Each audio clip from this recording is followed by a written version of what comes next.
Todd, I've been on a long time. I never had a celebrity, so I'm so appreciative to you. I've done, believe it or not, Todd, about 4,000 episodes of my show. And I've interviewed tons of people, but just regular people. And you, my friend, have an incredible life. You've lived an incredible life. And today is an anniversary of yours. And it's a big anniversary. It's your 30-year anniversary. I don't think many people know that, but I knew it, right? Yeah, I got 30 years of sobriety, 24th. Right. And your story, maybe you'll tell us later, your story, getting to that, usually what happens is with drugs, people hit a rock bottom. And you told the story where you fucking hit rock bottom, am I right? Oh, yeah. Right. Yeah. Right. Okay. So we'll get to that because at the end of the story, this is an incredible life. You've had two lives. You've had this sober life and an enjoyable life with no problems and good times. And you had this 20 years of craziness, right? 20 years? No, 5 years. Well, no, because the craziness started when you started in that Jell-O commercial with your mom. Once you talking about entertainment business? Yeah, your entertainment. I've been in entertainment business 50 years. Yeah. Let's just start that off. You were young when we were growing up. I'm 3 years older than you, Todd, so you can figure my age out. 3. When we were growing up, there were no black TV shows. There was I Spy with Bill Cosby, and maybe it was the Jeffersons. So then Red Fox and Sanford and Son is on TV, and you're a little Todd, right? Little Todd? Yeah, yeah. And you see Red Fox, was it the show was funny? Did you see black people on TV? What made you like, if you think? The show was funny. It was very funny. And also, Red Fox was really funny, so I wanted to be on TV just like him. Right. But mom made that happen. How did mom make that happen? And how did you and your mother get in a commercial together? That's almost unheard of. Yeah, actually our whole family was in it. That was back when we did a Jello brand Jello commercials, and also our whole family was in a United Airlines commercial. We just went on the same auditions. We had the same ages, went on the same auditions, and we got a lot of family gigs together. That's great. And people don't realize that your brother is an actor too, and been in many. My brother and my sister and my mom, but she's retired now. Mom's 81. She's retired now, but everyone else is still acting. Right, that's incredible. And I want to know, how's mom doing? Is mom okay? She's doing great. Yeah, she must really be proud of you guys. Yeah, she's proud of all of us, that's for sure. Yeah, for sure, man. One thing I'm a little confused is where did you actually grow up? Because then you moved to a rich area, but I think before I grew up in San Francisco.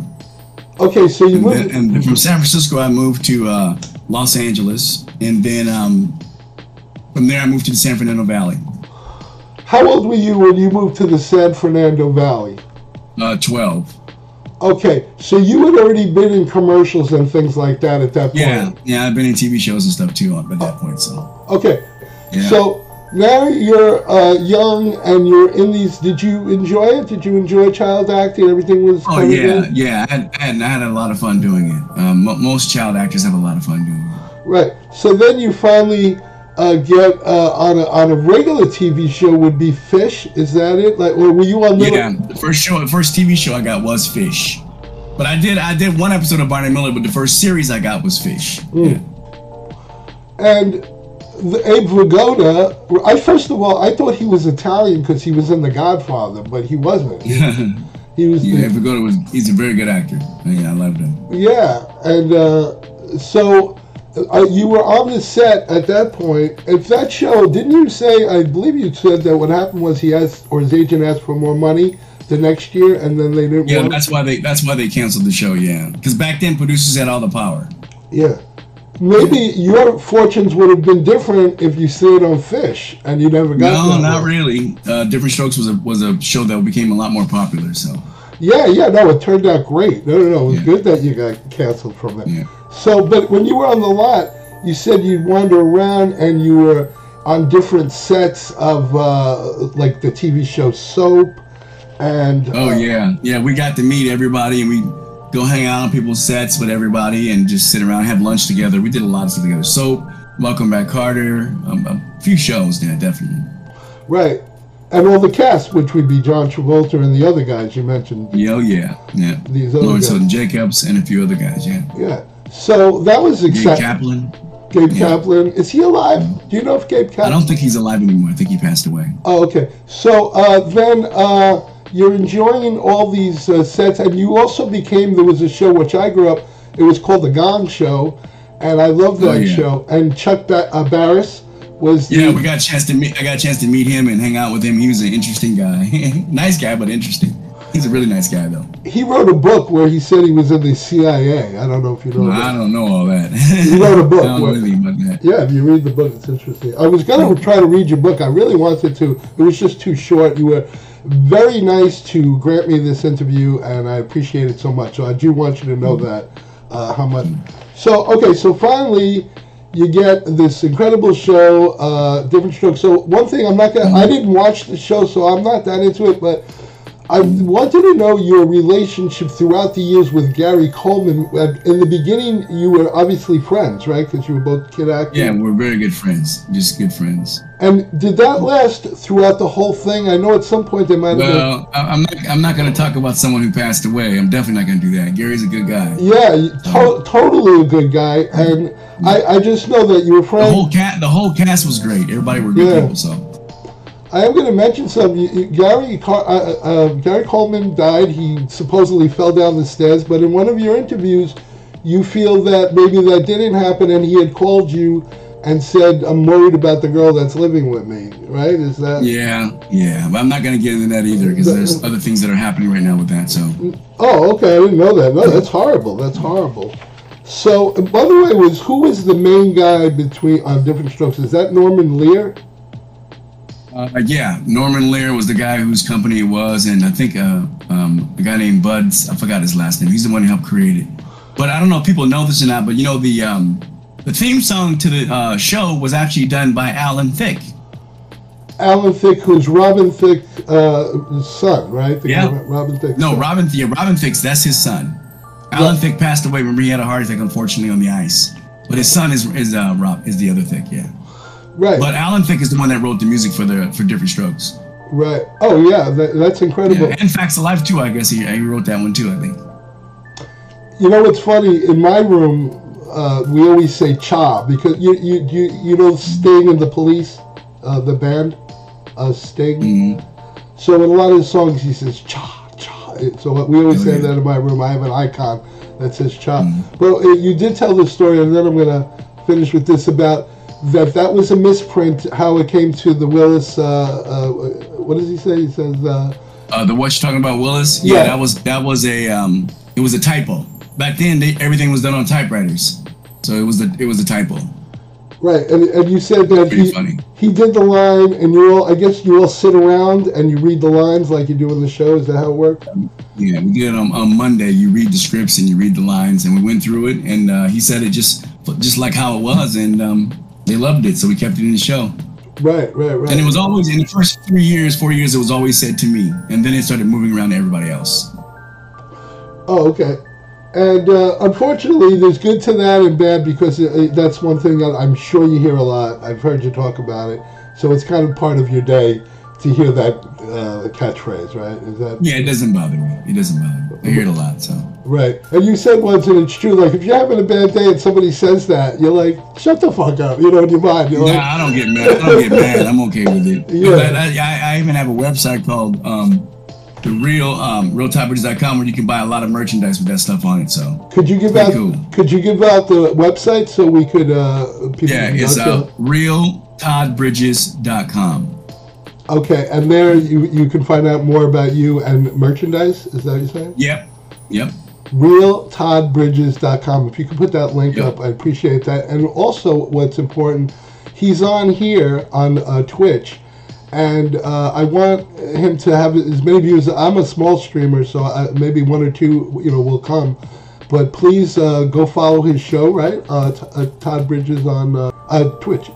When you were growing up, what kind of music, if you were on a desert island and you could only hear 3 bands or artists, singers, bands, who are the 3? You have a top 3, I'm sure you love. Yeah, probably the Jacksons, the Gap Band, and who else? Aretha Franklin. That's wild. That's wild because you more or less grew up kind of in a rock age, and then you grew up in the rap age. You know, I was one of the first people. I'm from New York City.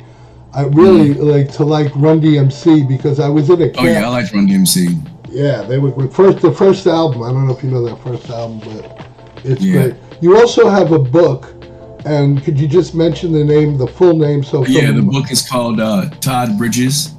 It's called Killing Willis. Killing Willis, it's called. And you can get that on probably Amazon, right? Read it. Yeah, you can get it on Amazon still. Yeah. Okay, and now the reason that I really know a little bit more about you is because I saw you on Big Brother. And, yeah. Overall, your experience, because I believe you were you in top 3? I think you were top 3. Yeah, I was top four. Yeah. Top 4. Is from watching a couple of interviews, it seems like you had made a relationship with Lamar Odom. Like he was. I still talk to Lamar all the time. Yeah. It's funny because, you know, I'm just a regular person. You see whatever about people in the news. But then when he was on that show, you see what a lovable kind of guy he is. You know what I mean? Like, yeah, he's a good dude. He's a real good dude. Yeah. And was that difficult? That means you were there for at least 3 weeks, 24 hours a day. You couldn't call your house, your kids, nobody. No, I was actually there a month from January 26th to like February something, 24th, the 3rd. Yeah, no, it's difficult being in a house with a bunch of people. It ain't easy. People you don't know, especially. That's what I'm saying, right? And your normal day, you maybe one day is one thing, but we're talking about a month. But you knew it's rough. You knew that going into it, like you knew that you were gonna. Yeah, it's rough just getting in, living with people that you don't really know, but you get used to it. Yeah.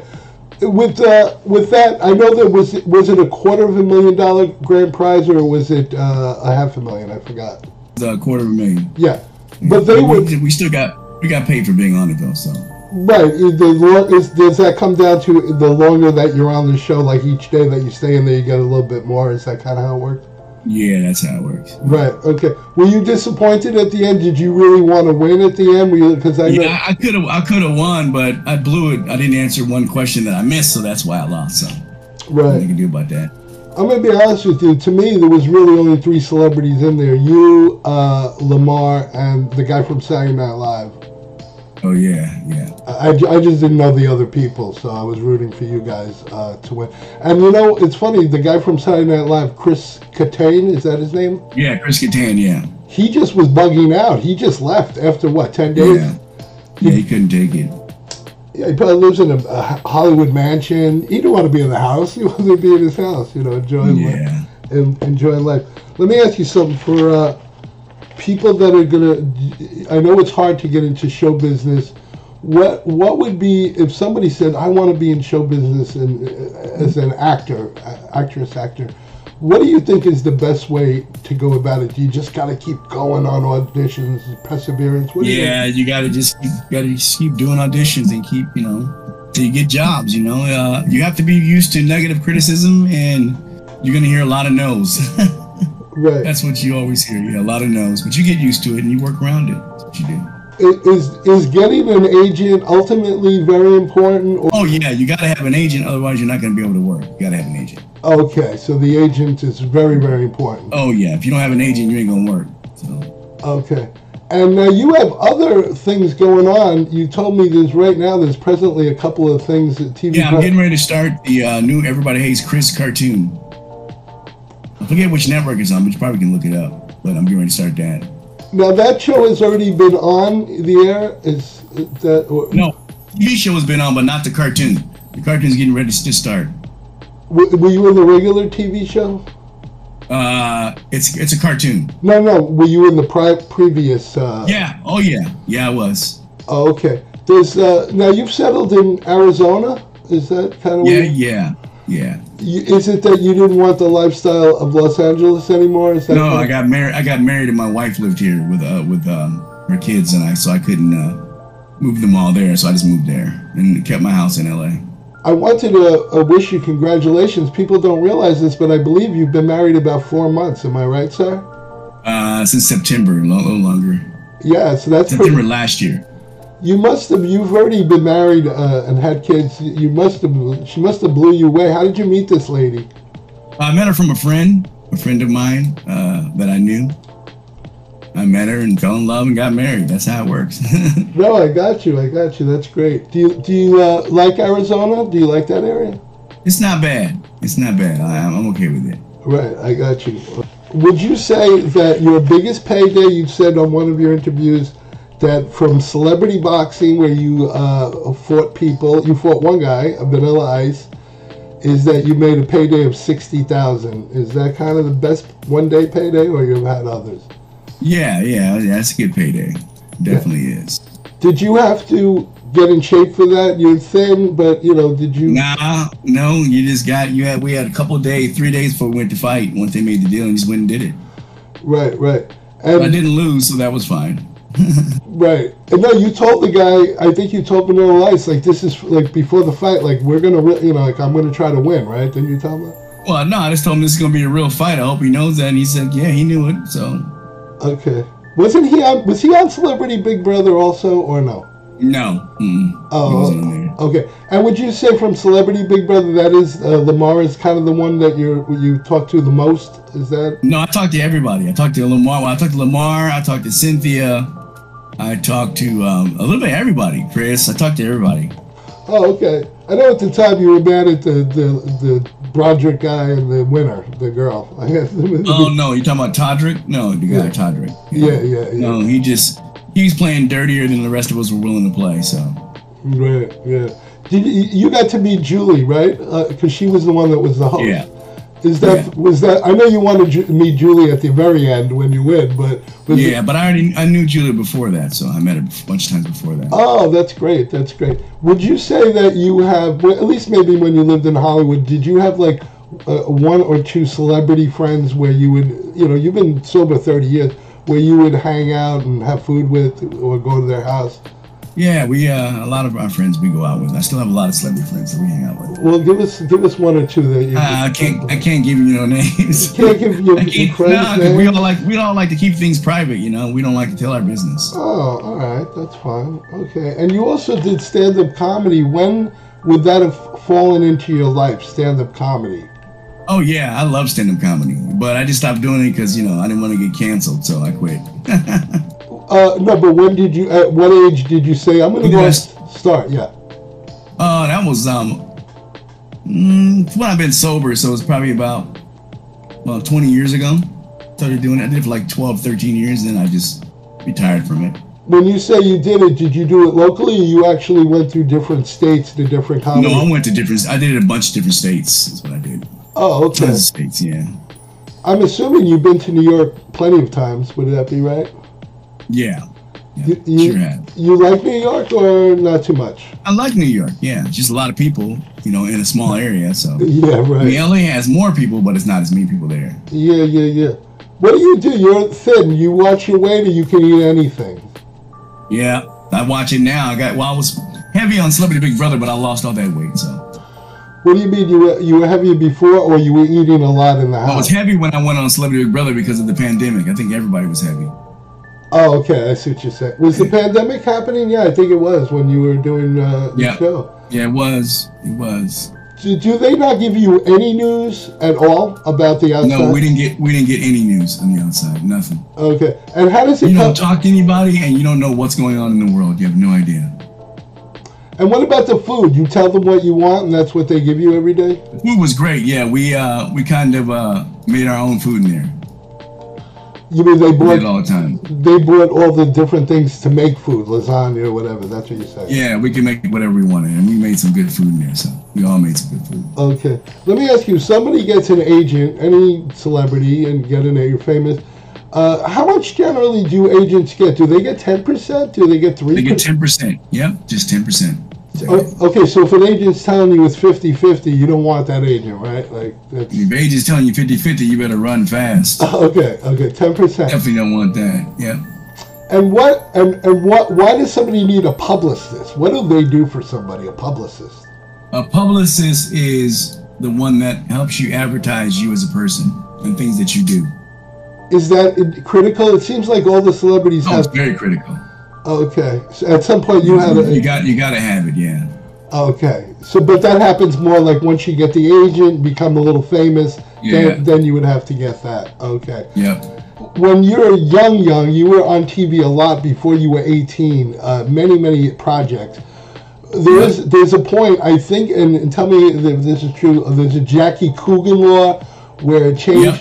Okay, and it protects your money. Jackie Coogan was everybody was on the Addams Family, and he was Uncle Fester, and his parents took advantage of him, and they changed the laws so kids would be protected, at least have keep their money. Yeah. Right. Yeah. So did that can make sure their money ain't taken. Did that happen to you? Did you at some point get? No. Oh, I got my money. Yeah. Yeah, I did. At 18? Yeah. Everybody gets their money at 18. And what major purchase was it? A car or a house? You had to buy something with this money. A house. And incredible, right? You were so thrilled, right? If we get all this money. Oh yeah. Right. You gotta always buy a house. Yeah. So then, I don't know the agents and how they do it, but at that point, if you were in a TV show as opposed to the 60s, were you always going to get money in residuals as if it went into? Yeah, I get tons of residuals still to this very day. From just that project or other things that you had done? Everything. I get projects from so many shows, it's ridiculous. That's fantastic, though. Isn't that a great way that, you can feel financially stable? You know what I mean? Yeah. Oh, yeah, I'm definitely financially stable. Yeah, that's great. Yeah.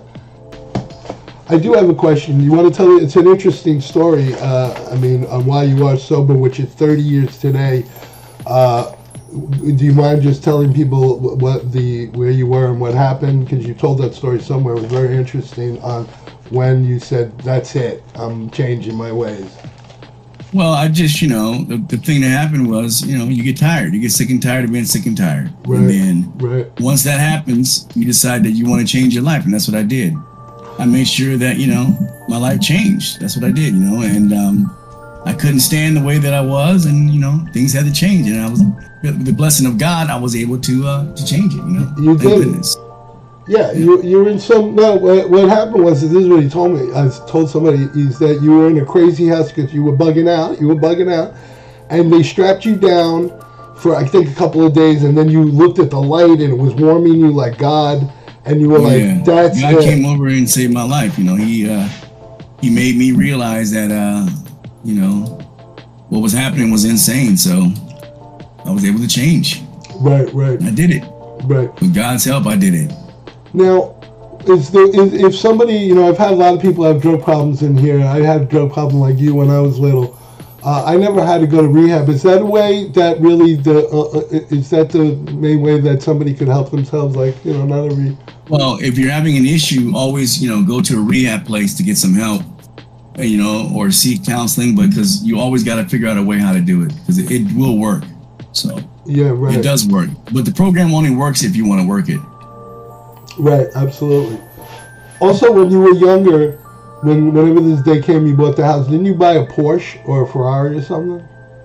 When? No, that's when I was younger. Yeah. Okay. Did you like it? Was that? Yeah. Okay. Probably brought a little attention too. We're not going to talk about that. I was a limo driver for many years. You've been in many limos. Are you a tipper, or you just jump out of the car like you're not tipping? No, I always tip. You're a good man. Tip. Yeah. Everyone, listen to what the celebrity said. He said to tip in the limo. Yeah, I drove a lot of celebrities because of this limo drive, but I never. Oh, do you? I had when I drove for like 5 years. I drove, a lot. Eddie Murphy, Rod Stewart, Robert De Niro, that kind of stuff. By the way, Robert De Niro's a dickweed. I'm sorry. If you ever meet him, you'll see it. He yelled at me and screamed at me. I couldn't believe it, bro. Did he? Yeah, he screamed at me for no reason at all. Hey, Todd, I just, want to tell you how much I appreciate it, because I know how many interviews you do. Brother. Yeah, and I'm not, Jimmy Kimmel or these guys. So the fact that you gave me your time, I'll never forget it, man. Appreciate it. You got it, brother. Hey, one of the viewers said, "What do you think of Alex Baldwin's movie set?" That's an unfortunate thing, right? Yeah, it's a very unfortunate thing, you know. Unfortunately, you know, stuff like that shouldn't happen. People need to be a little more careful. But, you know, I wasn't there, so I really don't know what happened. So it's hard to comment on something if you weren't there. Yeah, no. Well, I'll be honest with you. I don't know about the safety protocols on movie sets and what he was a producer, but there's 100% no way he was to be blamed if there's an armorer. I didn't even know what an armorer was. I didn't know movie sets have like somebody who's in control of the guns. And whoever's in control of the guns, they're the ones. They pass a guy a gun with a loaded bullet. That's upsetting. Yeah, none of us liked what happened, but, you know, it's just something that can happen, you know, unfortunately. Yeah, no, well, there are other TV shows and movies with guns, so, you know, they have to really, you know, figure that one out. I never knew that there was a thing called armorer, you know. Do you, even now, as your age, do you still enjoy going to movie sets, TV sets, because you're constantly involved in that? Yeah, I still work, so I definitely enjoy being on other sets. Yeah, that's great. If you work a lot, you're gonna enjoy being on other sets if you work a lot. The last final question is, one thing I was confused about, you're a very big star, you're on Twitch, you don't have many viewers. Why are you on Twitch? I was very confused about I just started a couple months ago. I like streaming games, so I just started. Okay. I'm starting to get a lot of views now, though. People are starting to know I'm starting to get them now. So. Yeah, I want to do that if you won't mind. I want to tell people. I want to raid you. So is that a good? Appreciate that. Yeah, it's a good thing. You want people in your room, right? Yep. You're definitely right. I think you would even get more viewers if you didn't game and you just talk to the people. But I don't think you want to do that, right? No. I have fun with people when I'm online with people. Yeah, you want to play games. You want to play these games, right? Yep. All right, brother. I better go. Okay. I got to get back on for a few minutes, but thank you so much. I appreciate it. Thank you. Yeah, you got it, bro. You really helped me, and always remember that you helped this little Jewish fellow from New York, and you're. I appreciate it, bro. You're a mensch, man. You're a great mensch. You Thank too. You. Okay. God bless you, man. All right, bro. Bye bye. Talk to you soon. Bye bye.